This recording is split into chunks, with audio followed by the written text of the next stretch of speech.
everybody, and welcome to Crime and Sports. Thank you so much for joining us, as always. My name is James Pietragallo. I'm here with my co-host. I'm Jimmie Whisman. And we couldn't be happier to join you. We are back. We are back, as always. You can't get rid of us. I love when we start these. It always cracks me up. Communicable disease that just keeps attacking you and attacking the system. Want to start out by thanking everyone for their iTunes reviews and everything like that. Please, guys, we beg of you, get on iTunes. Just 5 stars, say something. You're following instructions like we've talked about. Just do something. It helps us so much. Takes so little. And we put so much time into this. So please just help us out. People that do it make me feel so good. It's the best. And we appreciate it. And it really helps out in the iTunes charts and everything else. Also, the Patreon page, patreon.com/crimeandsports. If you want to throw us a few bucks, there's some rewards in there. But there you go. You can do that if you want. But iTunes reviews are free. So please hit us up there. We love those. We would also like to just thank some of our listeners that we always talk to, communicate with. Mark Busby there in Australia has been sending us some funny stuff. Awesome. And we love that guy. And good God, Jay Wedbetter. The guy's a lunatic, and I love it. We love Jay Wedbetter. This guy, I mean, calls up, tweets at radio shows, tries to get us. And he's our Captain Jenks. Captain Jenks is on the Howard Stern Show. He's our guy. He waited on hold for a show for us for like a long time to and he plug talked about us, looking at the screen thing. It's amazing. He talked about us for 3 minutes on a nationally syndicated, or now it used to be nationally syndicated. Now it's on the internet. But whatever, it's a huge guy. It's a huge show. It's Anthony Cumia show. I don't know why we're not saying the name of the show.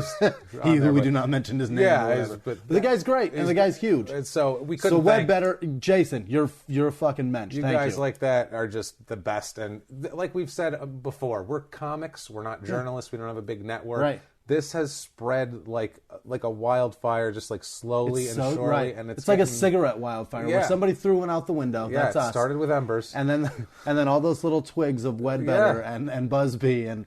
I'm telling you guys, there's a lady on fucking Facebook that can't get enough of us either. So forget her name. Anyway. We just thank you guys so much. We can't get enough of it, and let's get into crime and sports. Let's do that for the week. First of all, we got to address. I know everybody's addressed it, and we've heard an ass full of it, but this Brock Turner asshole. I can't wait for that. The Stafford swimming guy. I mean, fuck, that's going to be fun. I know everyone else has weighed in, but this is kind of our thing, so we should really weigh in on this. This is kind of our deal here, our niche. So this guy, let's just say this. First of all, I hope he ends up in a cell with nothing but Tom Paine and a dish towel, like we tweeted out, because that's what I said. And also, when he gets out, I hope someday, maybe online somewhere, he finds love with Sally McNeil. That's what I hope. Episode 7 or 8, one of those. And then he could try to rape her, and she can throw a 70-pound barbell off the second deck on him and shoot him twice as she's shooting him out the window like Skeet. Beautiful. When he has half a pound. And then on top of that, I hope for as a father, you're father of a daughter too. Yeah. I hope that dad who wrote that open letter really regrets what he wrote. I get that he's pleading for leniency for his son, and he's really hoping that his son is first in line, kicking his son in the ass. That guy's a fucking asshole. Yeah. No, if his boy rapes my daughter, I'm kicking his ass. Yeah, that's the thing. The legal system will take care of Brock. I'm going to fuck that dad up. Then my son's going to kick his ass, and then my dad's going to kick his ass. That's the way it should work instead of writing open letters. Jana Marie Wells. That was the lady I wanted to say. Yeah. I love you, lady. Yeah, Thank you. You rule Go too. on. Thank you, guys, all of you. Let's get into our scumbag Here we week go. here. Wow, Jimmie Whisman. I've said it before, and I'll say it again. Every time, this is one of those stories that I looked at in the beginning when we first started this and I wanted to do, and then I started to get into a little. I was like, whoa, I'm not ready for that yet. Like, the level of research that needs to go into this, I'm not up to that yet. I got to start out with like a Ray Carruth that had one thing that he did, and I could focus on that. There's a legit novel in front of you right now. Now, I killed... 2 of them. I killed 3 pens. Yeah. I'm not even shitting you. This is insanity. It's seriously index cards. There's big ones and little ones. The little ones are sporadically through the big ones. And it is... it's an inch and a half thick. It's huge. It's ridiculous. So strap in, because this is going to be a good one. I'm telling you guys, this is the deepest we've ever gone on anything, because we just had to. Yeah. It was that much, and this guy's such an asshole. My goodness. It's Art Schlichter. Now, it looks like Schlichter. Right. So if you've seen that name, Schlichter, he's often in the top 5 NFL draft bust lists. All right. He is Ryan Leaf before Ryan Leaf, but with gambling instead of drugs, basically. That's what we have here. I love it. Pure just shittiness, thievery, scum. He's just the most deceptive. Yeah. A prosecutor later on calls him the best con man I've ever seen in my life. Like an experienced 20-year prosecutor. He's Arthur Ernest Schlichter. He is born April 25th, 1960 in Washington Courthouse, Ohio. 4 days before my mom. And an appropriate place of birth, Washington Courthouse, because he will be spending much time a lot of time there. much time in courthouses. He's got, his parents are Max and Mila, and they're going to come up a lot because his father is extremely overbearing. Yeah. His father dominates every aspect of his life, and his mother's kind of the, like, doting, oh, my boy, you know, it's so it's a really stereotypical parents, and they create a fucking disaster of a human being. Fucking sociopath of a white man. It's a bad combination. Schlichter, is that German? Schlichter, I have no idea if he's German, if he's Jewish. That sure sounds German. His future wife's name is Mitzi, which is a pretty Jewish. I don't know what's going on here. He's one of some, I don't really give a shit, honestly. Yeah, it doesn't matter. He's a great athlete and a complete asshole is the main Perfect. We've got into. He lines right up here. Yeah, he stays in Ohio, goes to Miami Trace High School, grows up to be a big kid, 6'3", 210. What state is this? Ohio. Okay. Miami, Ohio. Miami Trace High School, it's a small little area, little rural area. He is a god there. He is an athletic god. How big is he? 6'3", 210. Jesus. And this is in the 70s. Yeah. So as a big kid, big he's got a good farm arm, boy. Real confident guy. Everyone that encounters him says he's the best talker you've ever met. He could sell ice to an Eskimo. He's one of these guys. You know what I mean? He's ridiculous. His father was so overbearing, right? His friend of his, an old friend, said, quote, if Art had a question, his father would tell him what to do. He dictated every move. It made him an emotional cripple. Yeesh. That's what we're dealing with here. Yeah. And it's bad.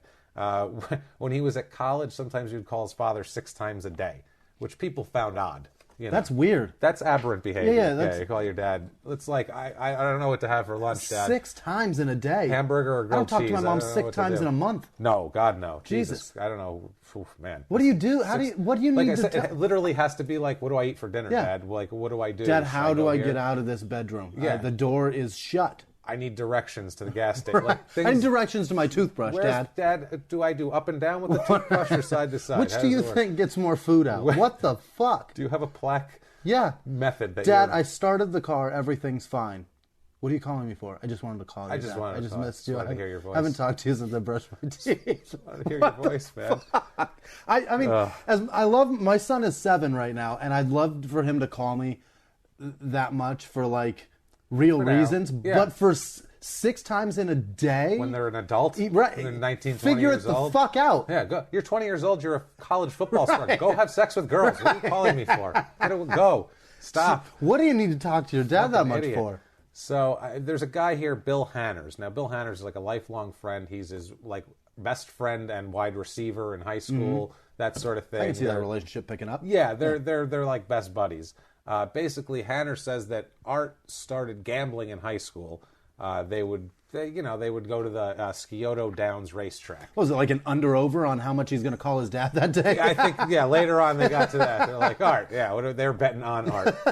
So they go to the racetrack. Hanner's parents trained horses, and Art's, by the way, we're going to see here is his parents have a little dough, which I think helps him out too. His parents bought a half stake in a racehorse back then. My parents never had any stake in any fucking horses. So a racehorse named Phantom Brett. And so they go to the track, and they start throwing down bets, and this would continue, as we'll see, on parlay, on something to show. Basically, Hanner said he's a lunatic the whole time. He said he never did drugs or alcohol. He was a thrill guy. Yeah. He's one of these guys who'd be jumping out of planes or bungee jumping or some crazy shit if he was like in the 90s. Or putting his mortgage or his fucking car payment on a horse. More than that, as we'll see. He needed to be on edge. He said Art would drive home Fridays after school like a lunatic, basically. He said, quote, he'd take a curve on a gravel road at 60 miles an hour when we should have been going 30. I'm not going to say he thought he was invincible, but there was always that edge. So that's the type of guy he's always... And it's just with adrenaline. Everything. Yeah. It's with everything and mainly gambling. His friends said he was treated differently in life.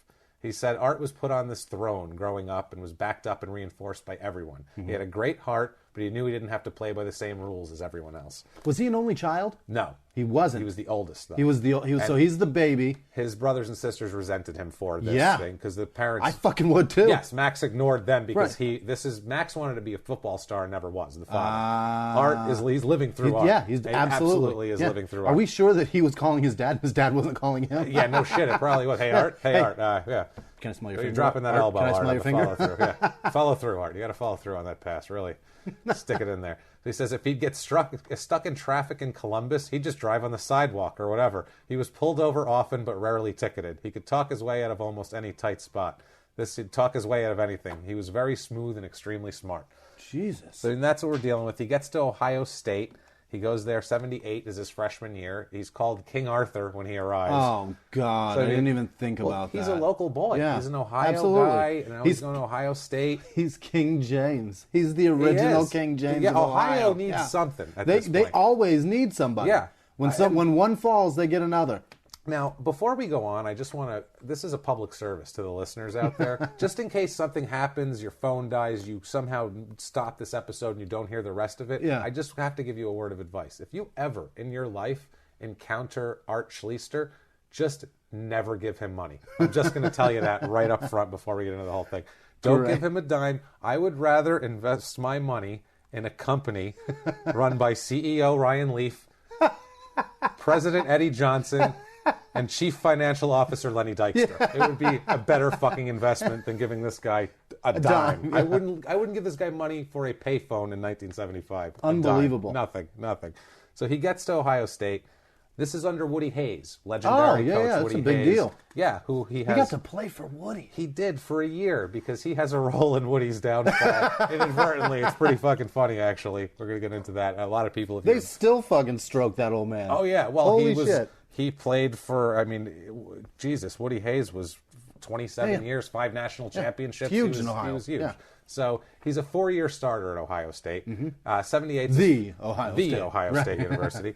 And he's got good numbers. Back then, his completion percentage is like 52.3% career, which back then was actually okay. Pretty average. Good touchdown to pick ratio. His sophomore year, he was 4th in the Heisman voting. Wow. Junior year, 6th in the Heisman voting. He had it going. Yeah, senior year, 5th in the Heisman voting. He's right there. He's right there. He's going to be in the NFL.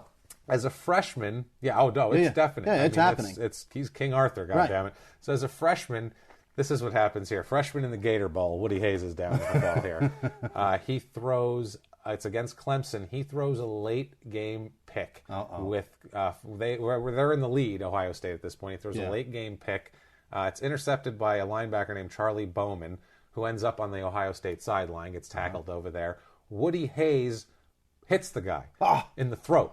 Woody Hayes punches... That's a baller-ass coach. An old-ass man punches him in the fucking throat, okay? So this leads to a melee, obviously. There's the legendary coach is punching a linebacker at this point. So Woody Hayes ends up getting fired after 27 years and 5 national championships. For that? Like the next day after that. They were like, okay, can't do that shit. Wow. That's on national television. Belichick could punch Harrison right in the throat. But college though. And you can't punch some 18-year-old kid in the throat for making a nice play. Yeah, in a that's bowl assault. Game. It's assault. It's a little wacky too, just in the whole scheme of things. Now, the sophomore year, they went to the Rose Bowl against Michigan, and this was for the national championship, and they lost 16-15. That's a heartbreaker. That's a heartbreaker, and it's so funny because his coach. In the national championship, you lose by 1 point. Yeek. That's rough, man. That hurts. And he's a smart kid. One of the scouts said, quote, "Nobody in collegiate football audibles at the line of scrimmage any better than Art Schlichter." That means he's a smart son of a bitch. He's doing all the Peyton Manning horse shit. He's Omaha like a motherfucker. He's reading defenses and figuring shit out. Now we encounter our first silver-haired, middle-aged white man of the fucking week here. And there's a lot of them in this story because this guy just keeps getting chance after chance after chance. I want you guys to count 2 things. Keep a tally, if you would, okay? 1, fluff pieces that we go to. Because I've never seen a roller coaster of, he's back, he's good now, oh shit, now he's back, oh, now he's okay, oh, now he's not. So count fluff pieces, count silver-haired, middle-aged white men. Keep a tally, because there's going to be a few of them. It's like a drinking game. It is. Number 1 is Coach Bruce Earl. He comes in. He is seen at the track with Schlichter gambling on horses in his sophomore year. So, I mean, this is fine behavior. This is just a couple of guys going to the track. They're not looking at his gambling as a problem at this point. It's just a bonding experience for him and Coach Earl. It absolutely is. But at the same time, I don't know if it's unknowns to Coach Earl or what, he is out of control. His friend Tim Bobst, remember this name because he's going to come back later in a big way. He said Art would walk down the halls of Ohio State, down the dorm rooms at 2 a.m., just banging on every door, seeing if anyone wanted to bet on backgammon. Jesus. 2 a.m. backgammon. He's figuring out something to bet on. Guys, there's 2 crickets. Let's see which one jumps first. That's the thing. I read this book called Mindhunter by John Douglas. He's the guy that started the FBI profiling program. Okay, he gets really into this, and he says before he was doing the profiling, he was doing Vice, and he was talking to a gambler that he arrested before the Super Bowl. Right. And the guy, he was saying, why don't you stop gambling? And the guy said, it's not about that. He said, you could lock us all up for 100 years. Yeah. We're still going to gamble. Yeah. And he said it was raining outside. They were in the back of the car, and there was 2 raindrops on the window. And he said, you could take away all the sports. You could take away everything. He says, you see that right bet there? On the raindrops. Yeah, he said, which one do you think is going to go down to the bottom first? That's all. He said, that's what it is. If you have that in you, you're going to see everything. You lock us in a room, eventually we're going to get pancakes, and we're going to mark one side, and we'll flip that pancake. And that's it. See who wins. And that's what Art has, man. Yeah. And it keeps coming back. That is an illness. It's a serious illness. Bob said that in poker, he said that Art usually won, and that he always bet more than anyone else. He said if you put down $1.25, he'd throw down $5 or $6, and he'd try to bully you. That was his betting style. And Art says, in their own words, fire it up here. And there's a lot of quotes from him because this guy... He's a talker, He's a silver-tongued son of a bitch. Later on, he does radio talk shows. He's on Donahue. How many kids does he have? 2 little girls. All right. Well, not little anymore, but 2 little girls. He talked 2 broads into banging him. Same woman, actually. Same woman. But he kept talking her into coming back, and this poor woman. Holy shit. We'll get into poor Mitzi, but woof. This is talking about his junior year at Ohio State, sophomore to junior year, 79-80. He says, quote, in their own words, quote, I was betting hundreds of dollars a night. I stopped working out as much. I had troubles in my relationships. Gambling became more important to me than football, schooling, or even relationships with girls. Gambling is more important than pussy? To a 20-year-old kid. And football. That's a problem. And major Ohio, major... Something that's going to help me throughout the rest of my life. Yeah. Wow. And now, junior year, 80, it starts getting real deep. He starts betting sports. This is his problem now. There's a big deal. This is not backgammon anymore. No. This is like you're getting deep. He said he would bet $4,000 to $5,000 in a weekend. How old was he? 20. He's a junior. How does he have that money? He said he had some money from raising a steer or something. His family had a ranch from raising a steer or a horse or something. So he had some money that he would get if he raised them. They would sell it and then give him a chunk. So he had $15,000 in the bank, and I guess he was and he was just bankrolling it and bookieing it up. But it was bad. By his winter junior year, he said he owed over $5,000 to a bookie friend of his. I can imagine how that would happen. And his parents had to bail him out. And Max was not happy. Max slapped him around. He said for the only time in his life, Max hit him and said, "What the fuck is wrong with you?" Good. Yeah, it didn't help. He didn't hit him hard enough. He didn't hit him hard enough. But apparently, a lot of people. See, here's the thing. That's what bookies do. When you don't pay, is they bully you, they beat you around. Yeah. But they'll break something, and that's a reminder to, holy shit, I better pay this. Max, you should have broke a fucking leg. The problem with this is maybe he got hit in the head too times. Yeah. He says later on there's the issues with... You know what? I just realized it anyway. Max can't break anything on that kid. That's the fucking meal ticket. It's his golden boy. Yeah. He wants to see this kid in the NFL. He's like, stop, you're ruining my dream. You can't blow out his fucking knee. He's saying, stop, you're ruining my dream. Stop fucking up. You're ruining my dream. Yeah, you're doing this to me. You. Stop doing this to yourself. Stop doing this to us. Damn it.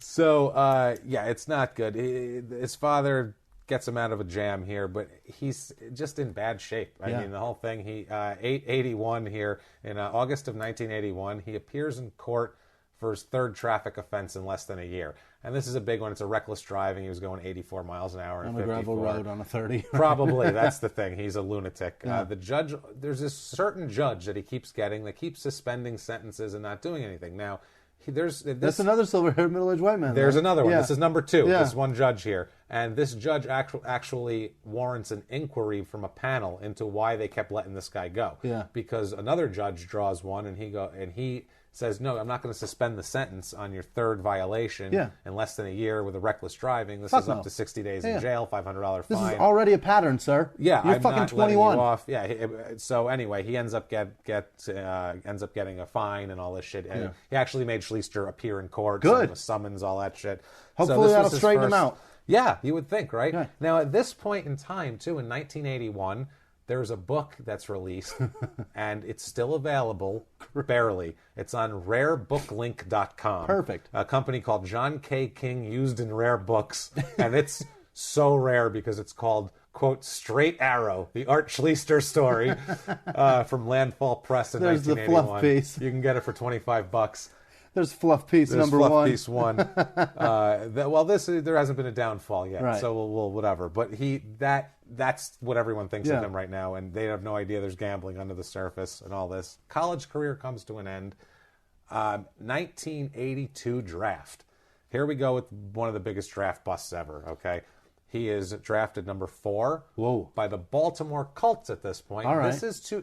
This helped set up the whole disaster of Baltimore moving to Indianapolis, the John Elway debacle next, because this is the year before. Yeah, this is right before Elway. Yeah. So basically, they draft Schlichter to be their quarterback of the future, number 4. Right. Now, if he turns out to be a great guy, they don't even look at Elway next year. They don't even have the number 1 draft pick because they're not the worst team in the fucking league.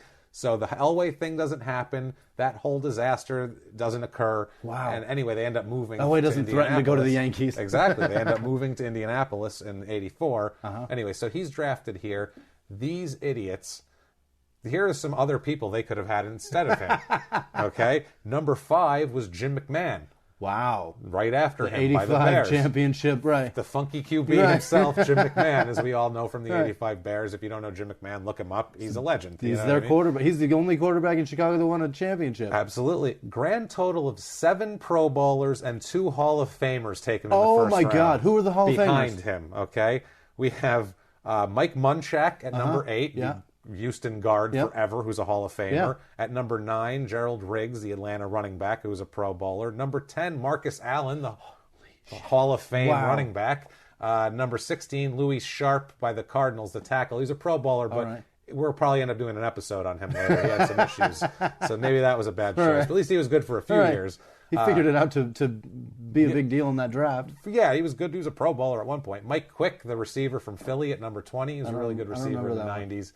And Roy Foster, a guard for Miami, number 24, Pro Bowler, offensive lineman, would have done better. Yeah. Also, they drafted in the 4th round, they drafted Mike Pagel as another quarterback, and he'll come up here because he's going to take Art's job. So they needed a quarterback. Bad. And they drafted him before McMahon was drafted. And he's supposed to be the He's supposed to be it. He's supposed to be the guy. And you know, as somebody looking at stats, I can imagine, not stats, I guess size in that league. You're looking at a guy that's 6'3". McMahon's maybe, 6 foot? 5'10", 5'11"? 6'2". Is he that big? Yeah. I didn't think he was that big. And he threw the ball all over the place at BYU. He set records. He was a beast in college. But they looked at Schlichter as like he's a pro-style quarterback, basically. Stand in the pocket. McMahon could run, too. And also, too, if you know the Colts at that time, they were real kind of hard ass. Frank Cush was the coach. He was a dick. He would have never wanted Jim McMahon in a million fucking years. Jim McMahon was a loudmouth. Schlichter was seen as like a real clean, straight arrow. 1981, landmark books or whatever. Landfall, whatever the fuck it was. Straight arrow Art Schlichter. That's who they want. They clearly didn't know about his backgammon. Rookie game. It comes up. Rookie year, he only plays in 3 games. Wow. 17 of 37 passing for 45.9%, 197 yards. On the season? On the season. No touchdowns, 2 picks, because he lost his job to Mike Pagel. All right. Who the coach said within 5 minutes of training camp, they knew that Pagel was better than Schlichter. 5 minutes, he said it tough. Schlichter, 17 of 34? 17 of 37. 37. That's not even, that's 46%. Yeah, 45.9%. Jesus. So rookie year, not doing great in 82 on the field. Off the field, he's doing way worse. Yeah. He gets a $300,000, and this is coming from him. All the numbers we're going to say, like whether he stole this much or that much, they're all disputed. I'm going to give you the numbers I saw the most often. Okay. And this is actually his number here on this one from his book, because Jesus, I read everything. So he blew... 1982, he got a $300,000 signing bonus. I think it was a $400,000, but he said he ended up with about $300,000 in the bank. Okay. And he blew it in 7 weeks. Whoa. 7 weeks in 1982 money. Well, I guess that makes sense because he's going through probably $75,000, maybe $50,000 for agent fee. Insane. And then you throw some taxes out. And that mixed with his salary. And probably $289,000, $290,000, somewhere in there. He said about $300,000, 7 weeks that last. 7 not even fucking 2 months. weeks. Yeah. Started borrowing money from banks at this point. Wow. That's how deep he is. Oh, my God. He's a rookie, for fuck's sake. And he's playing 3 games on the season. 3 games. Now, in his rookie, he was playing a lot of games off the field, as we'll see here. All right. He starts out, he has 3 bookies in Baltimore when he gets there, okay? This is Sid, Sonny, and Sam. Already. Sid, Sonny, and Sam right away. Sounds like a fucking Three Stooges thing. Absolutely. These are friends of Bill Hanners. Bill Hanners sets him up with these guys. His racetrack wide receiver buddy there. Art went by Fred. So they're going to refer to him as Fred here. First day of betting, he won 18 grand with these guys. Wow. So he gets to Baltimore, he's king of the fucking world, right? Wins 18 grand right away. After now this is funny, like I said, he lost all that money to them, whatever. After his rookie year, he comes home one night, and he put $3,000 each on each game for 12 NBA games. $3 grand 36 grand. In a night, okay? So Sonny, the bookie, calls Fred Hanners and says, quote, or calls Bill Hanners and says, quote, Fred went off the deep end, he said. He lost his fucking mind. Sonny was worried that he wasn't going to be able to cover his losses, obviously. A smart businessman. 36 grand, that's a lot of money. He's a bookie. You don't get in that business for being stupid, apparently. You know your shit. So he said, so Hanners tells Sonny to cut the bets in half, right? Yeah. Confronts Art about it. He's like, look, what the fuck are you doing? These are my guys. What are you doing? Art's pissed. He's like, how do you cut my bets in half? He's cocky. Yeah. Thinks how he's do you shit. cut my bets? This is my money that I'm laying down. Yeah. You're gonna get yourself fucking killed, and it's gonna be on me. That night, Art goes 11-1. Wow. Wins $136,000. I could have won obviously twice that. Right. So 3 days later, he's in the hole for 48K. This guy's 48 grand 3 days later. I'm on a hot streak. So they want their money, and he doesn't have their money. No. This is in between. He's not getting a paycheck. His signing bonus is gone because you get your paycheck during the season. Off season, you don't get shit. So he's got no fucking money at this point. He, quote, Sonny, the bookie, told Hanners, quote, Fred won't throw too good if his right arm is broke. Awesome. So now he's in deep. Now he's an NFL quarterback who's got bookies threatening to break his right arm. Somebody's making the right threats. And the league would hate this also, if you can imagine, because they don't want, their number 4 draft pick being beholden to guys that make them throw interceptions when they don't want to or things like that, So basically, the next 3 weeks, Hanners meets Sonny at the Columbus airport. Sonny flies in, gets an envelope with 10 grand, flies back to Baltimore. Wow. That's the story. Yeah. Each of 3 weeks, this goes on. 4th week, Hanners wasn't there, but there was the FBI waiting for Sonny because this shit got too hot for Art. And Art went to the NFL and went to the FBI and said, this is too deep for me.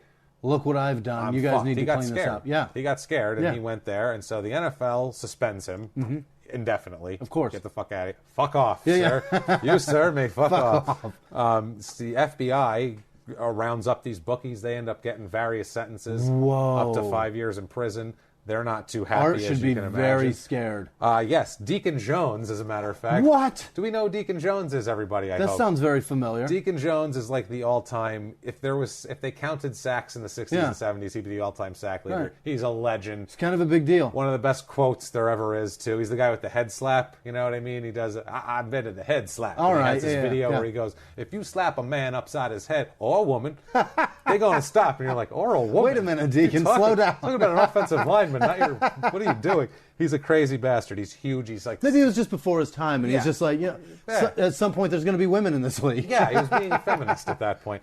He's like 6'7", 280 pounds. He's a monster. Just smack him around. He says this is in the Gainesville Sun from April 14th, 1983. Yeah. He says I'm sorry, 84. He says, quote, his life is in real danger. If I was a teammate of his, I'd hate to sit down next to him on the bench because a sniper might take a shot at him. And might miss. Yeah, exactly.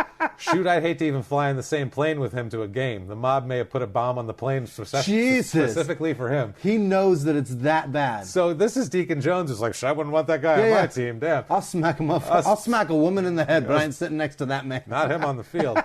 Hell no. So, he's suspended. This is an article from the Toledo Blade. His status is to be re-examined by Pete Rozelle here before the 1984 season, but he's suspended for 83. He's gone. He admits to gambling on horses and at least 10 NFL games during the 1982 season. Wow. At least 10 NFL games during the 82 season. So this is like... He's betting on what he's playing. He did not... Pete Rozelle was the commissioner of the NFL, the Roger Goodell of back then, said that he believed him when he said he didn't bet on Colts games. Right. Very self-serving belief. Right. Let's just say you didn't bet on Colts games. Let's just believe him. Let's just not say that Let's all buy into what he's saying. Team. And he says he does not bet against the Colts. So he's suspended for 83. He says, in their own words, on the suspension, on the length of his suspension, it was indefinite at that time.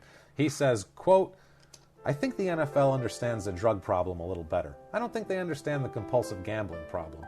I would say it's fair in the fact that I broke the rules, but it's unfair in the fact that I don't think they really understand it." I think it's fair they understand it, sir. That you understand you're not supposed to bet on NFL games when you're a quarterback, you dipshit. I think that's they understood. understand that you are not to be fucking laying money on games that you're playing. Back then, these guys weren't... The NFL back then, you weren't allowed to gamble on anything. Like, you couldn't bet on... It should be like that still. A fucking card game with your friend, they'd be pissed off. Well, now they can cover their bullshit bets, probably. But back then, he was making $140,000 a year, which is a lot back then, but it's not $20 million. I mean, but I feel like you could lose that in a weekend with this guy's habits. He could figure it out. He could figure out $20 million. I think he could get rid of that pretty easily. I think he does in his life. That's the sad part. I think he just makes the bet bigger just because he's got it. And Rozelle says of the suspension, the commissioner here, he says, quote, whether the gambling is prompted by uncontrollable impulse or not, Schlichter cannot be permitted to be active in the NFL until the league can be solidly assured that the serious violations of cardinal NFL rules he has committed will not be repeated. So they are saying, we are going to make sure he is on the up and up. Gambling, no. Gambling, no. Play football. So he is reinstated in 1984. Oh, reinstated they figured it out for the 84 season. They are well, Pete Rozelle here in June of 84 thinks it's all under control. He says, quote, doctors believe that Art's condition is under control and that his chances of relapse are minimal. Everything's fine. Get on out there and Rozelle, take a snap, you are friend. number 3 of silver-haired white men then. He is number 3. He's not really silver-haired. He's bald, but we'll still give it to him. If he had it, he would be one. and this is from a guy who says, in their own words, quote, you chase that first dollar forever and ever. You become a full-blown addict. And that's what he's doing right now. Forever and ever, Rozelle. So he had a 14-month suspension. It's the 21st of June he's reinstated. December 84 on the field, plays in 9 games, not great. 62 of 140, 44.3%. He's hanging on to that 40-something%. Yeah, 702 yards, 3 touchdowns, 7 picks. Yeesh. On the field, not going great, but he's in the NFL, which is good. Is he starting? He can't be starting. No, he's cleaning up, mopping up. Pagel's hurt now and then. And this is, 84. This is when they moved to Indianapolis. All right. 84. They're a disaster post John Elway. They have that, it's not going great here. But it's going well. He's in the NFL anyway. He meets, December of 84, he meets Mitzi, who is his future wife. Right. She's a Ball State University journalism student. She had no idea who he was. Didn't know he was this Ball State's in Indiana, and she didn't know he was the Colts quarterback. She had no clue. Not really a good journalist. Yeah. Not good at journalistic instincts here. You're at this at Ball point. State. You should be covering something. So now it goes through 85. He's hanging out with Mitzi. He plays in 1 game in 85. Wow. 1 game. It really fell off. 12 of 25, 48%, 107 yards, no touchdowns, 2 picks, and he's shit-canned. Wow. They shit-canned him early in the season. He's consistent. He's consistently shitty. Yeah, but he's consistent. Very mediocre. He's gone. They bring in somebody. They bring in another kid where they said basically we'd rather bring in somebody with some hope. Yeah, he's not a hope. Right. Total career, he has 3 touchdowns, 11 picks for 1,006 yards. Not a great NFL career at all. Just a bust. Yeah, a complete bust. He's going to try to come back. Those are numbers that like a number 4 wideout in the depth chart has. Yeah. That's terrible. That's it. I mean, he's waived. It's October 8th, 85. So that's right in the beginning of the season. It's the first game. Started game 1 against Pittsburgh. Was injured. They brought in Mike Pagel. Said goodbye.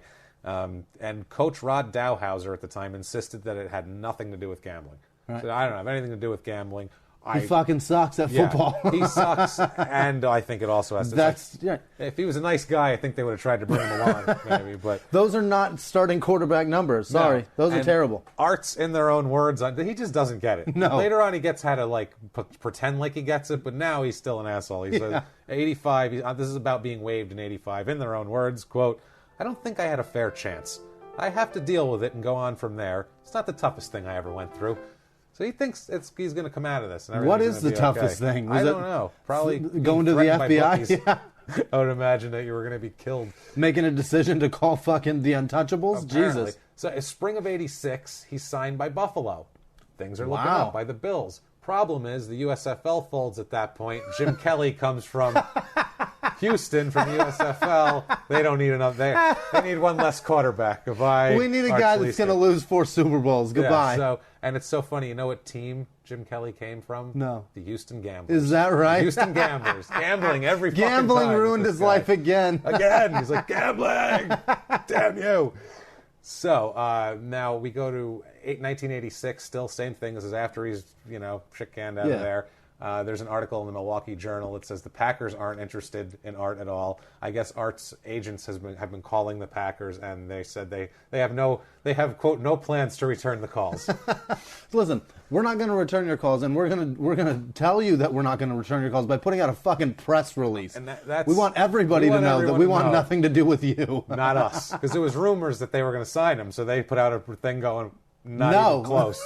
We won't even return the calls. I like it. I think the agent was calling them and then calling the press going, hey, we're going to do that. That's a fucking aggressive move. That's an aggressive move. So we get to January of 87. His football career is over.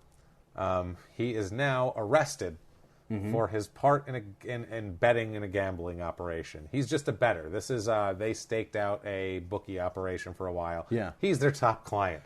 Wow. So they bring him in too. He turns himself into Indianapolis police. At this point, he's released on his own recognizance. He's still an upstanding, decent citizen, The charge carries a maximum of 6 months in jail and $500 fine.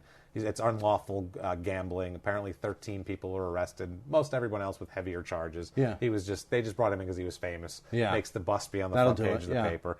Whatever. Hey, Green Bay doesn't want anything to do with you, but we do. We'll take it. Yeah. They have recordings of Art making bets amounting to, this is in a 70-day period, 70, so 2 months and 10 days, $232,225. That is $3,317 a day. Wow. Gambling. He would have been better off smoking crack while fucking 8 hookers at a time. He would have still come up out on top. Yeah. Even if he did that. At least you're going to get something for it. Like at least get AIDS or something that reminds you about it. No shit. I mean, he says about it, this is his quote in their own words, quote, "It'll work out. Everything will be fine. Wow. Sometimes this is the way it happens." He's very cheery. Yeah, I'm battling an insidious disease, gambling. You get behind the 8 ball and it's tough to get out, but I'll lick it. He's good. No sweat. No worries. You're done with the career. You're out of the NFL. It's over. I'll lick it. I'll lick it. So, with this, he gets 6 months probation for this affair, a $10 fine, and $74 in court fees. That was hard to find, by the way, that information. That's steep. That was, $10 just shelling out. So, can I pay all that at once? Let's see here. 1987, now we get to September 87. This is right before the 87 season. What's he doing for money? This we're going to get into. Okay. I know exactly what he made in 87, actually, too. We'll get into from a court document from the next year. The Cincinnati Bengals show interest in him. Hometown guy. Not hometown, but home state guy. But he has to apply for reinstatement in the league because after his last gambling bust in 87, they said, okay, we don't want you back no matter what. Go away for a while. Yeah, this is but this is like 6 months later. Commissioner Pete Rozelle again says, quote, "I think Art has made very strong progress in resolving his problem. However, I think more time would be necessary for him to really be on solid ground with his new program." No. Not yet. You can go the fuck away. Give us some time. So, not eligible to play. 1988 comes around. He files for bankruptcy. Filing for bankruptcy lists debts of $1 million and a previous 1987 year income of $3,800. $3,800. He was betting about that every day on the average. So what the fuck was he doing? I have no clue. I don't know. Who knows? He's deep in and out. Yeah. 88, he signs with the Ottawa Rough Riders of the Canadian Football League. Why do those Rough Riders keep coming up? They'll sign anybody. They will. Robert Rozier, this guy. We don't give a shit. They'll take everybody. Bring them over the border, guys. If you can get your sorry ass over the border, we will take you. If you're clean in the U.S. and can get through customs, come on down, through. Sit at the Tim Hortons, pull up a chair. You're more than welcome up here, guys. So he signs with them. It's $100,000 a year. January of 89, he marries Mitzi. So things are looking up. I mean, he's playing football for the team they call the Rough Riders. It's not that great, but he was married. It's, he's not in prison at this point, so he's good. He's not dead. Yeah. September of 89, he's hurt, and he's released from the Rough Riders at this point. Released from Ottawa, moves back to Ohio. Right away, within 2 weeks, he's arrested for writing a bad check in Ohio. Just immediately. He's given a fine and a suspended sentence there. So this is just, it's building, Everything is so lenient. It's very lenient for him because these are misdemeanors, most of them. He hasn't gotten into his strong it's all little felonies, shit. which we'll get in later. And he's, he's a known public figure. Yeah. They're like, whatever, I don't understand why they're doing this anyway. I mean, if we compare it to who... Damn it, I'm forgetting who did it. Was it Rozier that passed the bad check? Yeah, all over the country. And ended up getting his life in prison. I guess it was because there was a bunch of them. But well, still, he was on probation for 6 murders and all that shit. So that's why he paroled for 6 murders. So they were like, 3rd strike, assholes. Boom, done deal, yeah. These aren't felonies so far. Gotcha. So that was felonious too. Later on, he has so many felonies. Good God. Late 89, he spends 3 weeks in a charter hospital rehab center in Las Vegas. He should never go to Las Vegas. That's a bad place. Who sentenced him to Vegas? Shockingly, he gets out of the rehab center, calls Mitzi up, and tells her, I love Las Vegas. We're moving to Las Vegas. This place is amazing. Let's you have to see the lights. Yeah, let's do it. He just had a young daughter. He said, pack up the little girl. Bring him out to the desert. Let's do it. Cheap buffets. Guess what he does right away? Gambles. Starts gambling again. Big fucking shocker. So things 89 is rocky. 1990 he signs with the Arena League team, the Detroit Drive. All right. Okay, so he's getting back into football. He signs with the Arena League Detroit Drive. He wins the league MVP in 1990. He takes them to an Arena Bowl title. They wins the Arena League Super Bowl and is the league MVP. Where's this fluff piece? There's 100 of them at this point. Back from the dead. Yeah. Holy shit. I mean, it's amazing. 91, he goes back to the Arena Bowl with Detroit, but they lose. Still has a great year. That's his real fine year. 92, they decide they don't want him anymore. They trade him to an expansion team, Cincinnati Rockers, who want him for the hometown tie-in. Yeah. Exactly. Has his best statistical season of any football season he's ever played in 92. But at the end of the year, also too, at this point, he starts hosting his own sports talk show. Oh, no. In WSAI in Cincinnati. He does a 3 to 6 drive time show. So he's following everything still, keeping an eye on what scores where. I mean, for him, he goes back there, he gets a little salary, keeps his name in, he's got a show, and this helps him promote the Rockers. This is an expansion team, so they need asses in the seats. Cross-promotion and a motherfucker synergy or whatever they call it. But still, that gives him the opportunity to follow every sport and keep tabs on sports scores. And he does that. That's and he talks problem. to them about, and he talks to callers about it. Oh, no. I mean, it comes up, you know what I mean? And they know that he's a gambler. So this is all from a big fluff piece in a Cincinnati magazine, 1992, in Cincinnati magazine. At the time, I guess that radio station had like no listeners, so they were trying to get some juice going. Yeah. He appears on the Phil Donahue show at this point in 92, talking about, gambling in his NFL past. That's a silver-haired middle-aged white man. That's as silver-haired and middle-aged as you get, Jimmy. That's what I was just going to say. Good Lord. He's got the silverest hair of anybody ever. If you're too young for Phil Donahue, look him up. Google the shit out of that man and watch some his shit. Hair is silver. And at this point too, it was a very huggy, touchy feel. I mean, he'd have like people being combative, but he was like saying how hey, this could happen to anybody, and he was really good on the show. Everybody said, fucking guy's a master talker, got everybody on his side. He was great. Awful. Yeah, absolutely. He quits the Rockers in 92. Yeah. We think because, I think they kind of knew to quit, because he gets arrested for passing at 2 bad checks in Ohio 2 weeks before the end of the season. One of them is for a $500 convenience store check. What is he buying in a convenience store for $500? What are you filling up RVs? For $500. I don't know what he's doing. Are you filling up the truckers? You're like, hey, I got it. I'll take care of you. Whatever they have in there in 1980, 1992. They don't have $500 worth of stock. No way. Lottery tickets? Maybe he was buying scratchers. That's a good point. Scratchers, I could see that. That's Were possible. scratchers around in that time? I hope so. Otherwise, I have no fucking idea what he was buying. That's I need insane. all of your jerky. I'm gonna put a down payment on future jerky. Let me come in for the next 2 months, just grab a handful of jerky. I'm gonna get your back stock next week. It's all good. Yeah. Never plays pro ball again. This is it for him. He's done with pro ball at this point. Rockers were his last chance. 93, 94, he floats around. 94, he moves back to Las Vegas because he's offered a sports radio talk show because he's good at that in Vegas. So they all move back to Vegas, the whole family, and this is great. They had him from 3 to 6, and then Pete Rose from 6 to 8 on the station. Oh, that's so awesome! So it was clear what they were doing, and they'd talk all about. We're aiming at the scumbags. And they're talking about parlays and this and that, and you bet that. I mean, it was unabashed we know about gambling. Right. Block, Call basically. His friend Ron here, Ron, who I love, he's an upstanding citizen because he doesn't want his last name used. I'm pretty sure Ron isn't his first name, really. That man's in the witness protection program. I'll tell you some shit, but don't tell anyone who you got it from, basically. He said that of Art's time in Vegas, he said he'd bet on anything with a ball. This is the best degenerate gambler quote I've ever heard, or a quote about a degenerate gambler. He says, quote, he just couldn't win. He had the worst beats of any guy I'd ever seen. It was like God wouldn't allow him to win. That's awesome. He's the worst gambler ever. That's terrific. And at this point, what you want to do is bring more kids into the situation. Hell yeah. 94, a second daughter's born, boy. so that's going to go well, Obviously, he can't win with gambling. No, he can't. 50% chance you get her pregnant or not, and it comes up pregnant. Days of the week, not so smart with those. Days of the month. 1994 continues.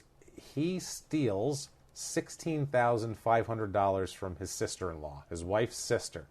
Oh my Takes God. checks from her, writes them out. Mitzi freaks out about this, obviously, because the FBI shows up in November at their door looking for her sister because the checks were from a closed account. So they think the sister was pulling bank frauds, basically. Yeah. And it's not. It's Art doing, it's all forgery and shit. So they show up. They're looking for that. It's a huge mess. Art ends up getting arrested. Mitzi, at this point, goes back to Ohio. Art follows her, gets a job as a contractor briefly. On October 8th, 1994, this is November 8th, 1994. He writes an $1,150 bad check to a grocery store in Ohio. It bounces. He really just overboard spends, It's fucking insane. $1,100 at the grocery store? What is he doing? What are you buying what for the $1,100? fuck are you... How many carts does that take? Hey, I'm here. I got bad checks. I just need to spend. I'll take all of aisle 8. If my cart is full, that's like $200, $220. Can I have the meat department? Full. Yeah, what is he buying? I can't imagine. $1,100 worth of shit is going to spoil. You're not eating that. Was he buying it for another football team? Was he starting his own football team? I'm going to feed him, then bet on him, and they're going to win. I don't know what he was doing here, but so at this point, after the FBI and everything, now Mitzi moves to Indiana with the kids. She's going back home to Indiana. She's like, fuck this. I don't want any part of this anymore. Art's in deep shit. He's charged with bank fraud in November of 1994 in Las Vegas. He's ordered held without bond.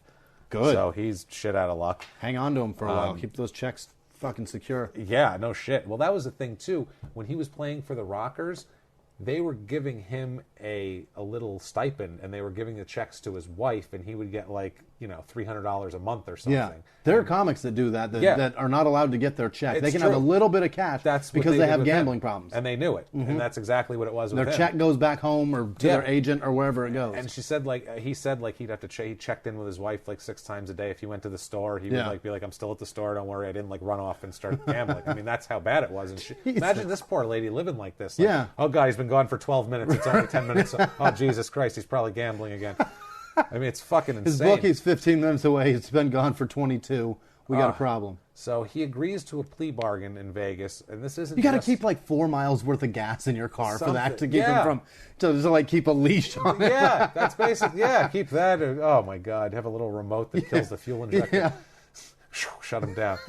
He agrees to a plea bargain of 18 to 24 months in federal jail. The sentencing to be done January 27th, 95, and this is in November, and he's held until sentencing. Wow. So, turns out, not only was the 16.5 from the sister-in-law, he also stole $500,000 of other money, at least $500,000 from everyone he encountered. Wow. He would take money. Now it makes sense how he survived. Yeah, he would scam money from people at the radio stations. Callers would call in asking him advice.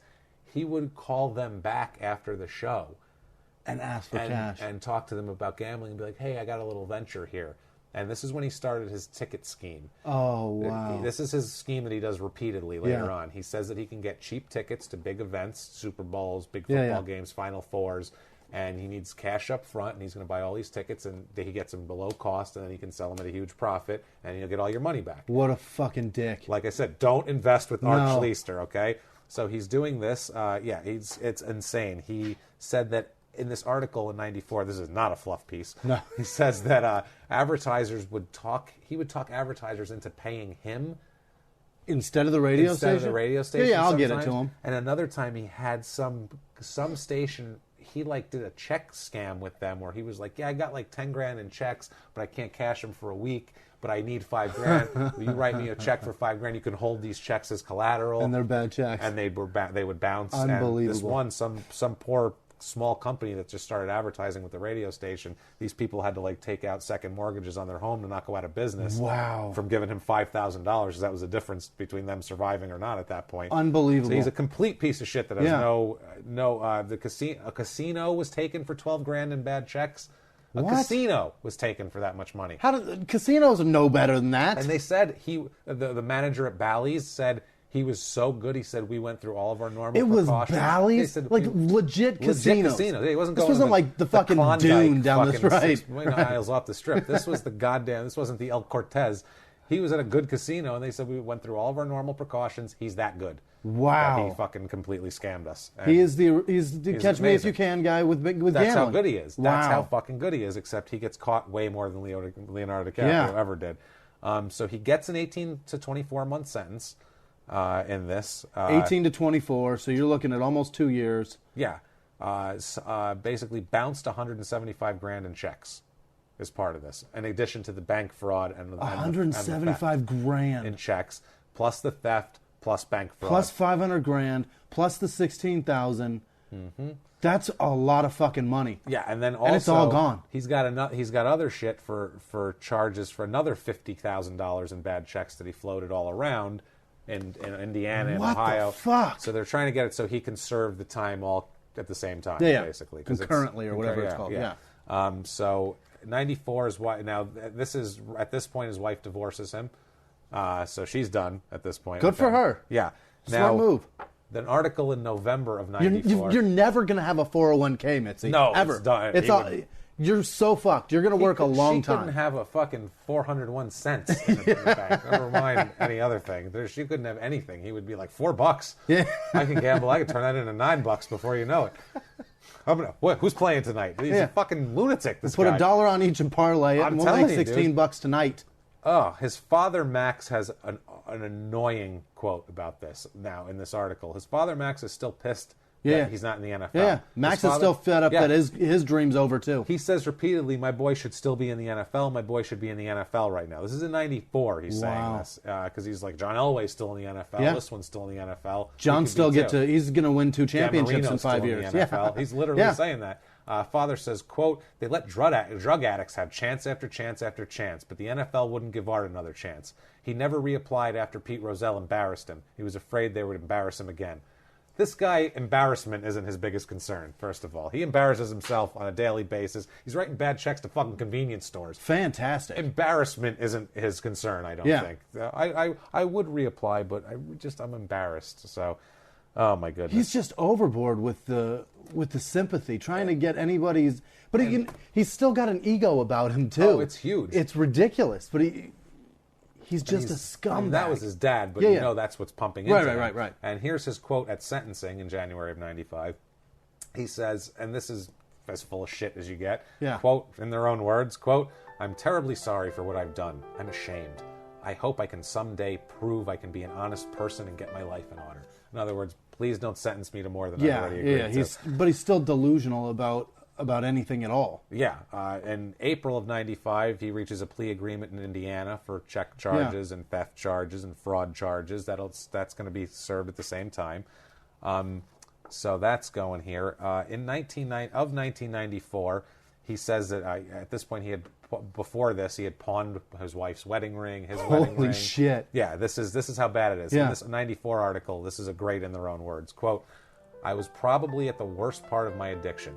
I stole money from my wife's purse. I was desperate at that point. I'd walk into a supermarket and write a bad check, or I'd tell a friend to hold a check and it would be good in a couple of days, and it never was. I justified it to myself by saying I'd pay it all back. I never used the money for fancy cars or anything like that. It all went to gambling. We knew you were justifying it, that you were paying it all back, because that's what a fucking gambler does. But he's still, at this point, he's trying to go, I see the error of my ways. I'm good. Yeah. I'm good now. Yeah. I'm good now, Eddie Johnson. It's the same fucking thing. Still back to the same thing. Somehow we get to 96, August of 96. He's released from federal prison. Okay, this is August 29th He's released then. He's on house arrest. Okay, this is for like 3 weeks. He's on house arrest in 96. On August 29th, he's arrested again. That was fast. Yeah, he's again arrested for some shit he did before, which is he pleads innocent to 2 counts of felony forgery. The next month, he borrowed $8,500 from a woman, gave her 2 $25,000 checks as collateral that he stole from his employer. Jesus Christ. Employer was Alexander Earthwork and Utilities in Westville, Indiana. He steals $50,000 worth of checks, gives it to her. They're worthless for $8,500 in a real check that will actually fucking cash. That's going to make some money. Yeah. So he's going there. So he's put away there. Early August 96, he's released from federal prison in Terre Haute, Indiana, which is he was serving for that whole mess. Terre Haute's a bad place. That's when he gets arrested for that whole deal. 97 for this deal, he is sentenced to 4 years in an Indiana prison for stealing over $800,000 in various ways from a ton of different people. More. 800,000 more. More. This guy, you're talking about over $2 million now. His tentacles are into everything. He is really just a fucking scum. He is taking everything he can from everyone he can. While in prison, he's given 4 years in Indiana prison. While in prison, he's charged with 4 counts of illegal gambling after placing bets using a prison phone that they fucking monitor. You dumb shit, asshole. He won't repeat that, as we'll see later. He smartens up about what phones he uses and gets someone else in trouble because he just takes everyone down with him. He's like a drain that's just swirling. And if you get caught up in that current, shit toilet. You were going down the fucking drain with this guy. Jesus. Somehow in September of 99, he's released from prison. Somehow they give him, he gets out 2 years early, does half his time. Yeah. He's fucking up in prison after this is the 30th time he's been arrested, but let's let him out early. Yeah. September 99, they let him out early, okay? So goddamn lenient. It's amazing. So things are going, everything seems to be okay. Seems to be. No. But until 6 U.S. Marshals arrest him on May 18th, 2000, while he's using a payphone in an Ohio restaurant. Bust into the foyer, he's on the payphone, they haul him out. Judge orders him sent back to Indiana, where he has to face money laundering charges. Okay, because listen to what this fucking asshole did. He figures you're going to get caught if you try to switch $50,000 worth of checks for an $8,500 check. So the best thing to do is just filter it through something, and then it comes out clean on the other end. They can't catch me. This is wild, Jimmy. So remember Tim Bobst? Remember old Timmy Bob from? Get a fucking job, Schlichter, you fucking prick. He doesn't get a job at all ever. Well, he has one once in a while, but then he's just writing bad checks. So he gets a job long enough to get into the payroll department, and then just fucking tries to clean them out. Or he'll just be like, well, I have a job now. I get paid $8 an hour. I'm going to live like I make $600,000 a year. Right. I'll just write checks for thousands of dollars to grocery stores. I'll catch up to it later. So Tim Bobst here from college, the guy who said he would knock on the doors with the backgammon there. He encounters Bobst again. Bobst's wife works at a massage parlor therapy. Mm-hmm. It's a massage therapy place. Art used to go in. Move on. We'll move on. Art would go in and buy packages for Mitzi, who he's now kind of back together with, trying to make the family work again. Because they got kids, for fuck's sake. They have 2 kids, and and she always says he loves the kids. We'll get into that later too. He's great with the kids. He brings them unbelievable things. Unbelievable. How'd you get that, Daddy? How'd you get him a $30,000 horse? It's coming on. I traded $200,000 checks for this horse. It's a great deal. Stallions, it's no big deal. So Bob's, this guy, after college, he was in the 82nd Airborne.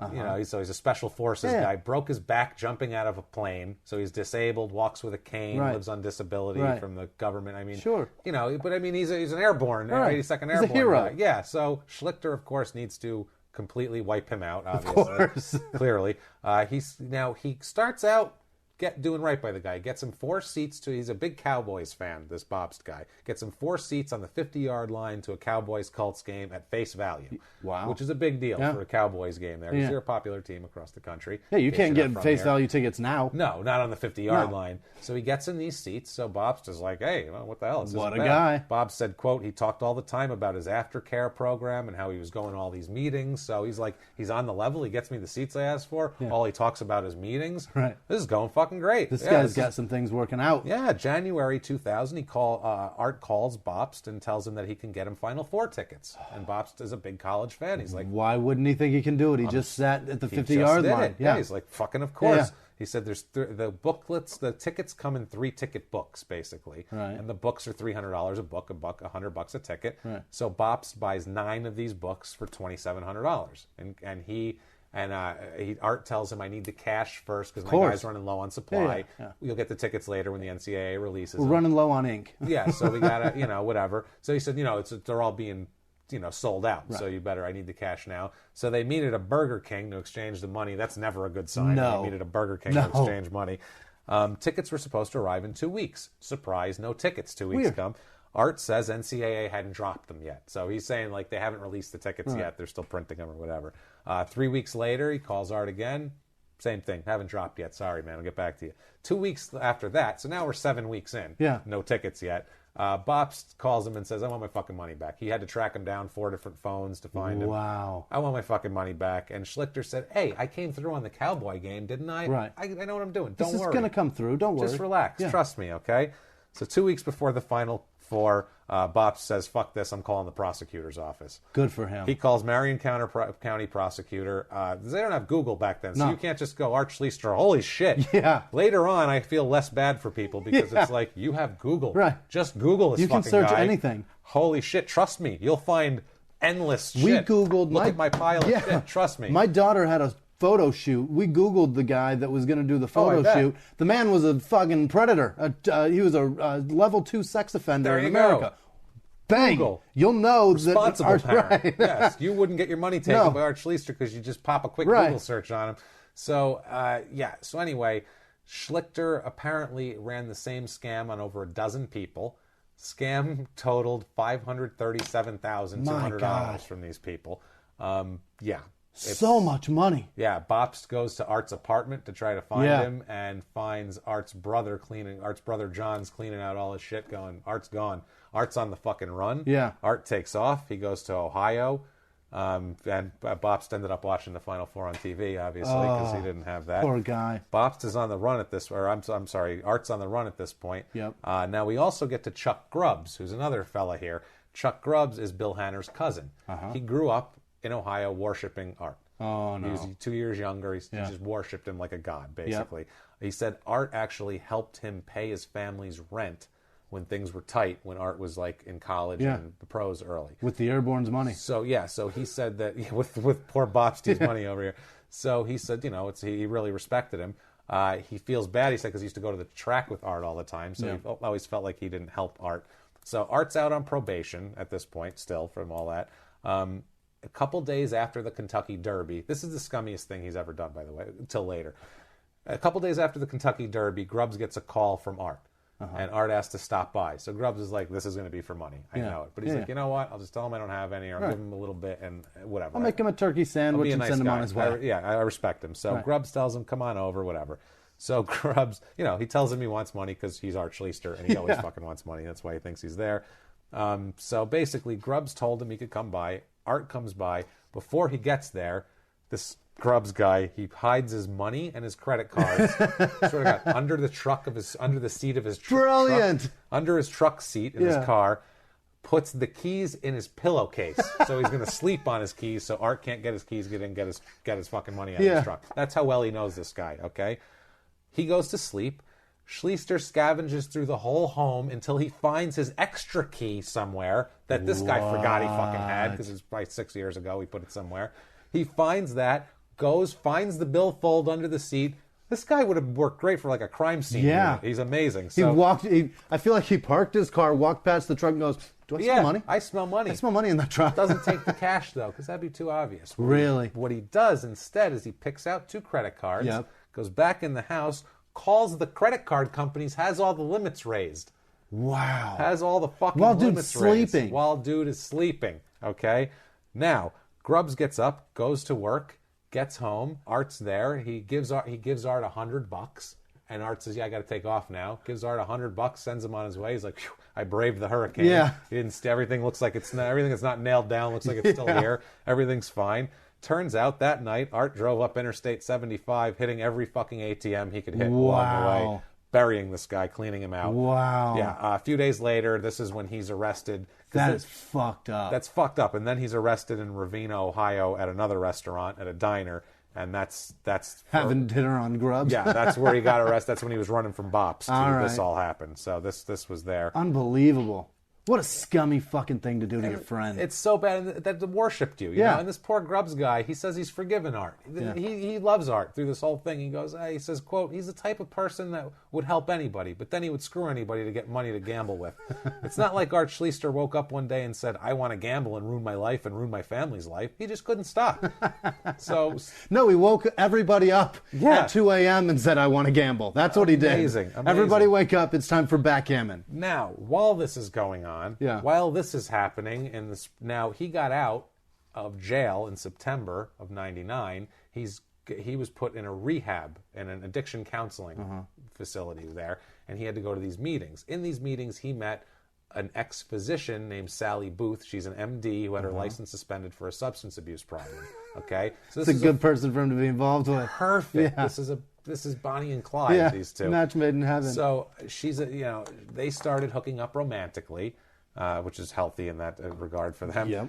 Art told her that guess what he could get? Large amounts of tickets. A shitload of them. To sporting events. Sell him at his same bullshit he told Bops. This is the beginning of this scam that he runs on Bops later, okay? All right. First of all, that might have been a good idea in 99, 2000, because nowadays there's plenty of secondhand, second site. There's lots of... What is it, Ticket Hub or whatever? Yeah, StubHub. All these. So, I mean, she might have had a good idea if he actually made a business instead of just gambled it away and shit. So, whatever.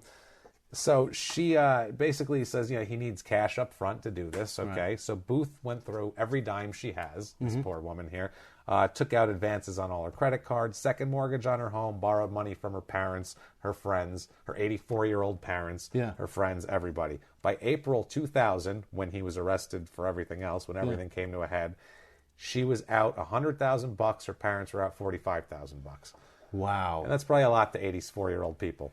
That's what they're going to go out and remake. Right, that's 15 years gone. That's the rest of their life money. Yeah, that's it. They could be eating cat food for decades on that shit. So, also, now she said that she kept doing this because Art had been providing her with clean urine samples for her drug tests and threatened to tell the authorities if she didn't keep giving him cash. Wow. He said, so if he's I'm going down, her. you're going down too. Absolutely. And she wants to get her life back together, which she's not doing a good job of trying. No, not at all. But she'd eventually like her license. Well, she kind of is doing a good job at it. She's masking the fuck out of her idiocy. So she insists on being repaid. She's like, parents need this fucking money. Yeah.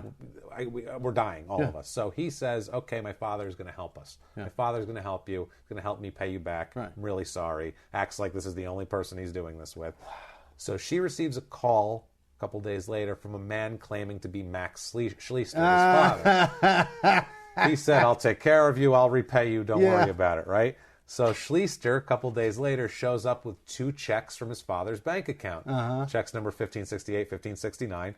One is for $20,000, dated the 24th of, it's post-dated like a few days, 24th of April, 2000. Another check for $60,000, dated the 1st of May, so a week later. Give him plenty of ample time to fucking run. So they looked at these and they went, let's just give this Max guy a call and make sure. They call Max Schlichter. He said he didn't write the checks. He never called her. Doesn't know what the fuck she's talking about. But Art had stolen some checks of his recently on his last visit home. So she goes, wonderful. We're fucked. We now know what happened. She's a shit out of luck. That's the 1982? This is 90. This is 2000. That's 2000. There was Google then. This is Google. Right. You should know better. But you should fucking know better. But that was her version of Google. She figured it out one way or another. So, she did something. Good for her. So now there's an attorney, Linda Wagner. Okay. This is an attorney that now starts representing him in spring of 2000, represents him to September of 2000. Right. This woman is his newest victim now. This is his public defender. What? Okay. Now he swindled the fucking public defender. It's amazing. So this article about this, by the way, says that he's had I love this line, he's had as many lawyers as bookies over the years, which I think is fucking brilliant and describes this guy perfectly. That's fantastic. And I'm stealing that for our description at some point. So Linda Wagner here, she's a federal public defender. Federal. She's not even like a state asshole. She's federal. She's not some bullshit county. No, she's not making $27,000 a year. Shit. She's doing okay. She's the feds. So he called her hundreds of times while she represented him. If he couldn't get through, he would have someone else call, and then he would get on the line. So I mean, what the fuck? Fucking relentless, this guy. What he kept asking her for hundreds and hundreds of times was he wanted her to give him a cell phone and sneak a cell phone into the prison so he could, quote, keep in contact with his daughters. That was his scam. Yeah. She said he was relentless. It was every day. Now we know why he called his dad all the time. Yeah, that's what I mean. So she refused. She said, quote, I've never even given a client a pen before. She said, like, she's been on the up and up. Apparently, Art had his friend purchase a phone and drop it off at her office. Like, here's that phone. Here's that phone I was talking about. Bring that to me. Yeah. So after a couple weeks, she does it. Of constant harassment. Bitch. She fucking does it, you dumb shit asshole.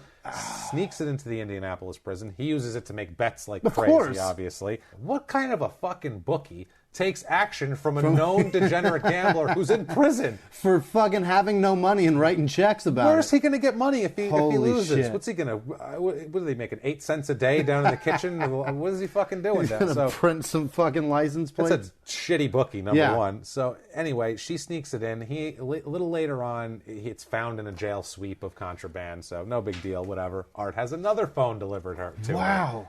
Hounds her, hundreds of calls, bothers her. She finally, on a Saturday morning, decides to bring it into her. She sits down in the room where they're supposed to meet, lawyers meet their clients. She's about to slip him the phone, and a bunch of sheriff's deputies surround her. Fucking cuff her up. Yeah. Take her off. She's to arrested. The Huskow you go. Misdemeanor charge of trafficking to an inmate, which sounds bad for a federal Hell public defender. She calls her her office to her boss and says, "Oh my God, I'm arrested." Hey, can you give me a lawyer? Yeah, I am in deep shit here. I need one of those federal public defenders that we've been talking about so much. She loses her law license for 90 days. Oh my God. She's on a year of probation. Fuck you, Art Schlichter. He's just relentless. So she says about the whole situation, quote, I literally became almost paralyzed. I couldn't go out in public, couldn't talk to anybody. It was awful. She said she knew better than to trust him. She said, quote, I can't explain what I did any more than the rest of his victims can. No shit. He's good. He just does it. He makes you do what he wants. He's amazing. That's what I mean. When you talk, a lot of these people are smart. Yeah. They're smart. That's a lawyer, a doctor. Yeah. In a year, he's conned a lawyer, a doctor, a special forces guy. Yeah. It's fucking insane. The fucking top smart people. It's the people insane. that matter to this country. And he can fucking put them under his thumb. It's wild, man. And it gets worse. So this is when Larry Burdor, the deputy prosecutor for Marion County, says he's the best con man I've ever seen at this case.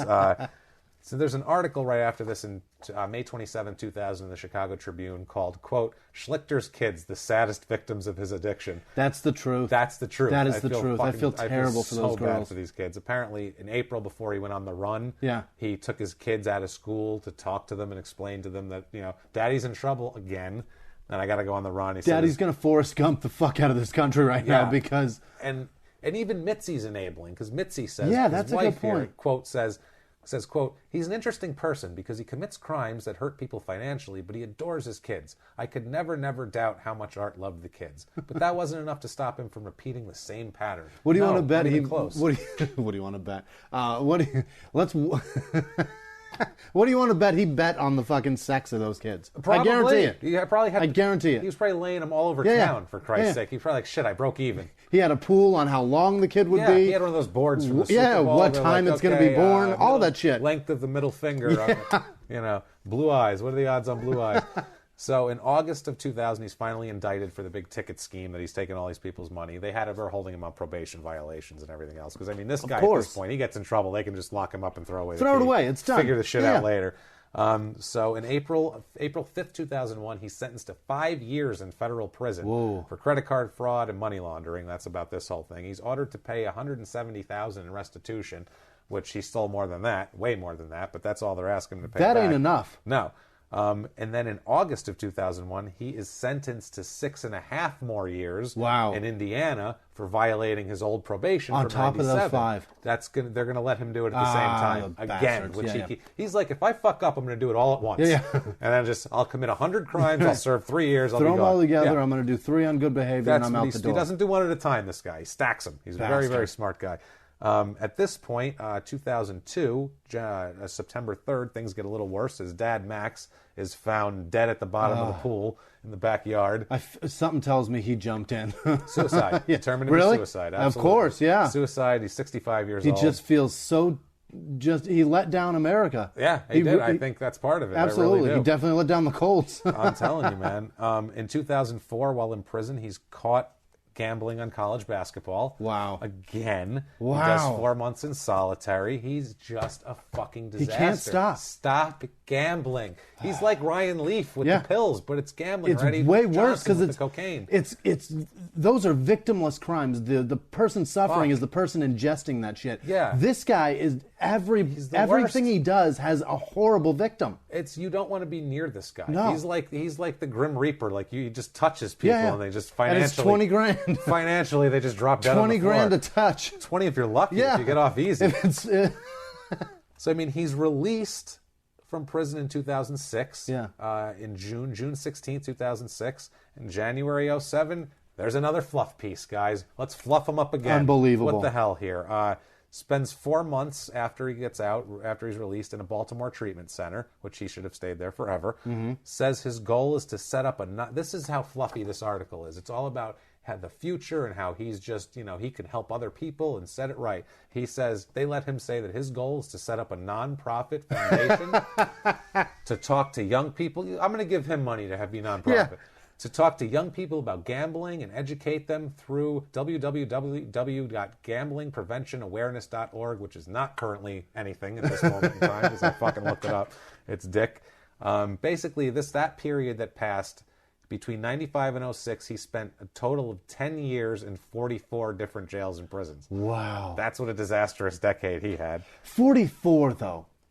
Shouldn't 44. That means he's arrested at least 44 times? Well, I guess that's transfers probably. Yeah. You're here, you're there, they transfer 44 in 10 years.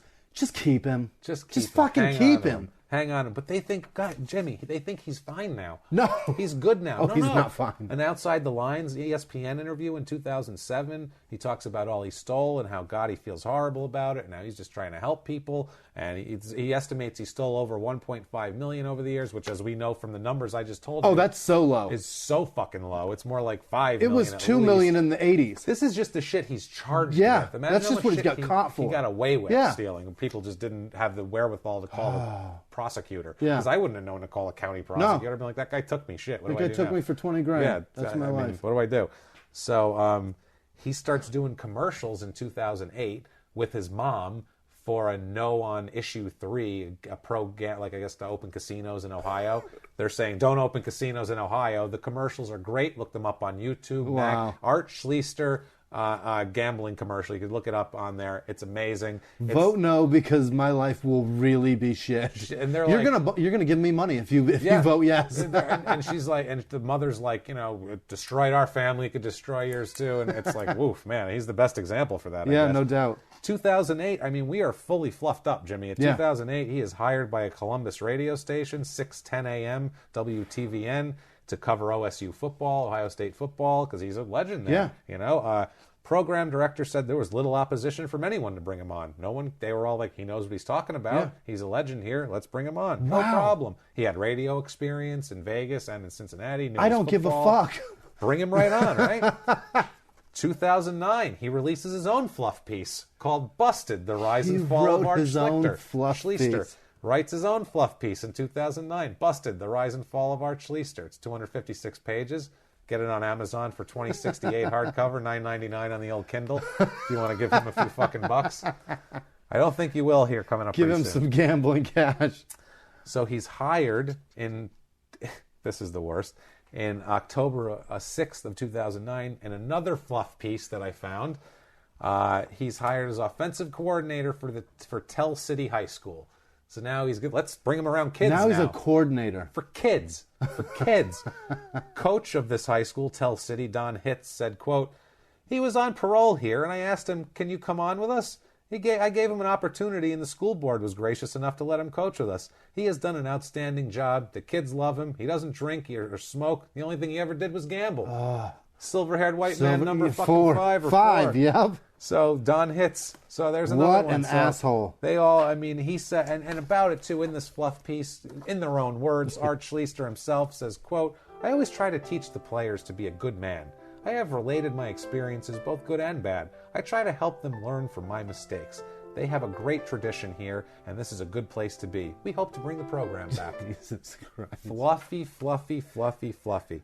I'm telling you. And to bring the program back, they can give me about 30 grand, and I'll go get all the equipment. Yeah. And another 50 grand, and I'll get the grass redone. No problem. What the fuck? I take care of shit. Now, here we go. In 2009, he's goes to these meetings and things like that, and like church groups. Yeah. He's trying to be like good Oh, in the community. no. He meets an old acquaintance. Yep. Named Anita Barney. Yep. And 30 years earlier, when he was at Ohio State, her son had been in a plane crash. Yeah. And he came and visited the kid at the hospital. So she remembered him and thought he was a good she guy. owes him something. Thought he was a good guy. And she said, oh, yeah, whatever. And her husband, who was now dead at this point, she's a widow, was the CEO of Wendy's, the fast food corporation. Wow. So they've got people. dough. They've got dough. Yeah. Okay, so you get a guy put his hooks into this list. She's 74 years old. Oh, Jesus. Lonely widow. Oh, Jesus. Who's got money. He's 50 at this point and scumming it up big time. So this is a bad meeting here. He visited her kid. She feels indebted to him for the emotions. Yeah. Oh God, this is going to end terribly. Then we get to September 28, 2010. Yep. We have another fluff piece. Oh my God. There's millions of them. I'm just going one fluff piece per time period because there's a million fluff pieces for every time period. This article is called, quote, Beating the Odds. Former Buckeye Art Schlichter working to put his life back together. It's on a fluff piece about what a great dad he is and how he's been making up the past to everyone. Yeah. And the passing away of his father affected him so much, even though he was illegally gambling and doing a bunch of other shit after that. He's just a swell guy, this article says. In the article, this is his excuse here. This is because it's really fluffy, this article. So in their own words, quote, gambling was my way of killing the pain. It distracted me from reality. And the more pain you're in, the more you want to see, or the more you want to use. I can't judge what's going to happen tomorrow or the day after that. I'm just trying to get through today and do the right thing and take care of myself and my family. There it is. You know what it is? That last sentence, minus do the right thing. And I'm just caring about me and my family. That take care of myself and my family. I didn't cross off family. Yeah, I just put, I'm trying to take care of myself. That's it. That's all he needed to say. That it's like distracted me from reality. What was your reality? That you were a famous, great, beloved person with all the money in the world when and you all started, the world at your feet? Yeah. Is that your reality? Your backgammon gambling? That's not... You're a jerk off. You were doing fine at that time. So, you were God in Ohio. He's a fucking mess. Oh no. So everything looks great, though. This was, we're leading up to all of this looking so good until... Valentine's Day, February 14, 2011, when out of nowhere he turns himself in to Ohio authorities because he allegedly took money. He was selling his book rights to multiple people. What? For the busted book he was selling. What a fucking lowlife. He sold the rights to dozens of people. Just everybody. For $8,000, $9,000, $7,000 for like a piece of the book, basically. So he's selling that all over, not paying anybody a thing. He's also gets busted for running another multi-million-dollar ticket scam, which we will get into here soon, because he gets his hooks into old Anita Barney. Oh, God damn it. Anita Barney here. It is ridiculous.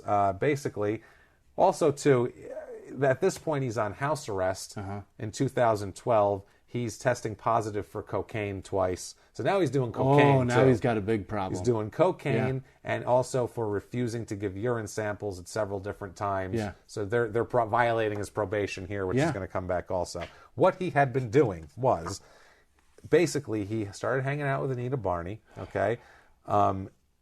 First, they were just friends and whatever, and he asked her if he could borrow $10,000 because he needed a car to go visit his daughters. Because he didn't live with his daughters, and he needed to be able to visit those kids. And you feel bad for him, and she seems like he's a reformed guy. Yeah.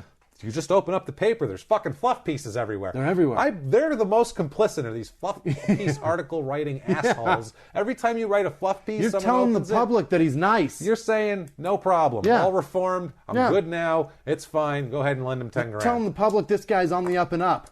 Exactly. So she claims shortly after that she was writing checks for 25 grand, then 100 grand. Oh, God. Reverse mortgage on her home. Oh, my God, no. For $185,000 to give to Art. Still. No. He's telling her, tickets. I got the ticket thing going. We need investment. This is all seed money, okay? It's fucking ridiculous, basically. As soon as you get to reverse mortgage, that's the fucking end. That's it, man. You have no more left. And this is a woman who had money, and she's draining him. He's draining her. When she had no more money, he started telling her, well, why don't you go ask your friends and family for money? Oh, my God. She culled together 300 grand. Oh, he's a piece of shit. From her friends and family. He's got, he's so good. He turns this little old lady into him. Yeah, and she's a smart woman, too. She used her loneliness against her because later on also she ends up saying that they had a little romantic involvement, which, I mean, he has no fucking shame at this point. He's he's fucking grandma, 70. Yeah. Who cares? I need that money. So, she said she was excited to be making her friends and family money. She thought they were going to get money off of this and make profits. And she never dreamed he was lying, is what she said. Said Art told her that when she wanted the money and started needing money to pay back, Art told her that the mafia could end up coming after them, and that he couldn't tell her where the money was going. He said, quote, if I told you, I'd have to kill you. So, I mean, he's bullshitting her like that, this poor fucking woman. And she's supposed to just go, okay, all right, I'll tell everybody else that. So he ends up he's busted for this too. Now, there's also lawsuits filed against her for, of course, huge amounts of money. But there's 6 different lawsuits against this woman saying that poor lady. And there's people saying, no, you were in on it. No, you were fucking that poor lady. She didn't need to be in on it because she had money. Right. That's the thing. Now, it might have been later on she might have been in on trying to recover, but he was probably saying, look, I lost that, but if you get me this, I'll fix it. Right. He initially got her in all on the up and up, and then once she realizes what's going on, probably after if I tell you where the money's at, they'll kill us. Absolutely. In April of 2004, she files for bankruptcy. Oh, my God. Listing a $2.3 million claim against Art for fraud, embezzlement, theft, and to be restitution. She said, quote, Art Schlichter conned me out of millions of dollars. I lost my home, my car. I had to file bankruptcy. I also lost my friends and family. Of course. Yeah, it's absolutely insane. They don't want to talk to you when you took their money, too. For the cheap ticket shit here. He's at this point, he pleads guilty. In 2011, he pleads guilty. This is before they pleaded guilty to for the 2011 things. He's pleading guilty to wire fraud, federal wire fraud, bank fraud, filing false income tax returns. Wow. So he's even more fucked now. That's as big as it gets. Yeah. So Barney later on goes on Dr. Phil. Wow. And this was recently. Goes on Dr. Phil. She wrote a book, of course, called, quote, Quarterback Sneak. I hate these fucking cheeky titles. Stupid puns. Quarterback Sneak, exposing the criminal game plan of Art Schlichter. 2 fucking words. Oh, God, I don't like you anymore. I felt bad for her before. Now I don't anymore. Kiss my ass. Your fucking pun book. Dr. Phil pulled it out of her about the romantic relationships. I guess that was in the book. And he was saying, well, all these people think you were in on it, basically. So he was trying to play devil's advocate on the whole thing. I hate him, too. Of course. He's as much of an asshole as Art is. In my opinion, fuck him. Now, April 2012... Because he's just for a second. That guy... Okay, he's a fucking scumbag. He just exploited the shit out of that woman for financial gain, too. He's just as bad as Art is. Absolutely. Move forward. He's Art with a mustache at this point. That's all he is. Because Art's bald and fat, too. Now, so that's perfect. In 2012... Doctor my ass. Doctor... What is he a doctor of? Nothing. I'd like to know what he's a fucking doctor of. Pepper. Dr. Pepper. Dr. Pepper. That's what he's a doctor of. I'm calling him Mr. Pibb from now on. Mr. Pibb is on. I don't like him. So Art signs... that fat bald bastard. Art signs paperwork for his brain and spinal cord to be donated to Boston University for the CTE project. Right. For the traumatic brain fucking injury burn it. project. Said he had 14 to 15 concussions in high school and college. He was talking about in the 70s and early 80s, you get knocked out cold. Yeah. Blackout, go to the sidelines, 5 minutes later, you said you felt better. They'd stick you back in the game. Wow. And that's how it was back then. It's probably true. It's absolutely true. All the guys say it. I mean, for him, too. For him, yeah. He said, you go back in. That shows that you're tough. They'd say, you got your bell rung. Go back in there. And that was what they call it, getting your bell rung. High school and college, that makes sense because he played enough. NFL, if he was claiming it was the NFL, he can go fuck himself. Well, we'll get to that. All right. We'll get to that. So now he is, in May 2nd, 2012, he is sentenced to 127 months in prison. That is almost 11 years. Yeah. That is 10 years, 7 months. Yep. This was for both the current crime and then violating his 2007 forgery and theft conviction probation from Indiana. And what year was this? This is 2012. So they added 51 years old? Yeah, so they add an extra 27 months for the Indiana thing. It was 100 months for the new one. Yep. It was 27 months for the Indiana one, so 127 months in total. He's ordered to pay back $2.2 million in restitution. There we go. Now we got him. This shit is getting deep at this point. I mean, U.S. District Judge Michael Watson told him that he was the perfect candidate to receive maximum consecutive sentences. Yes. Then detailed for several minutes all of Art's past crimes, convictions, general fuckery, basically. Yeah. So he could have just fucking played this podcast for the courtroom. This is besides this judge, this is like the most complete you're ever going to hear of an Art Schlichter life, because everything else is pieced together because it's 30 years. Yeah. This is like the most complete thing. Then he called him shameful and predatory, which I love. You, sir, may fuck off. Verdict, fuck off. To you, sir. Shameful and predatory. I love it. I love that he came up with that. He's like, shameful and, no, I need a predatory. That sounds like he's aggressive. He sounds like a lion. Then made Art turn around when it was Art's turn to speak. Made him turn around to address his victims and his mother. Yes, don't you say whatever you have to say to me. Or the jury. Turn your fat ass around. Turn it around, fat boy. To your mom who's sitting there. Yeah. Fuck, I imagine what his mom's been through. Because, sure, the mom was probably giving him money. They should have left an empty seat with his dad's picture on the fucking chair. Max. Tell fucking Max, you dick. So now he's fucked. He's in federal prison. Yeah. How many millions of dollars? How many families ruined? How many businesses destroyed? Anybody that's ever talked to him. He has just his little girls, his wife, his kids. He has ruined more lives than anything. I feel so bad for all these people, Jimmy, but not nearly. You have to be shitting me. Oh my God, this How poor the bastard. Fuck? Not nearly as bad as I feel for Art Schlichter. On LinkedIn, project manager at AAA Northern California, Nevada, Utah, based out of Phoenix, Arizona. What? Went to Hofstra University, has an extensive background in planning, developing, and implementing systems. This Art Schlichter, guys, this is not the one, guys. No. So if you're in Phoenix and a guy named Art Schlichter who'd never played football comes up to you, he might be okay. Yeah, he's probably good. Cut this guy some slack, because when people Google him, they go, "Oh God," and they're about the same age too. And he's project manager. He's calling to get people to invest money in shit. Half of his phone conversations are probably, Art Schlichter. Not that one. No. I never played. Hello? Fuck. Damn it.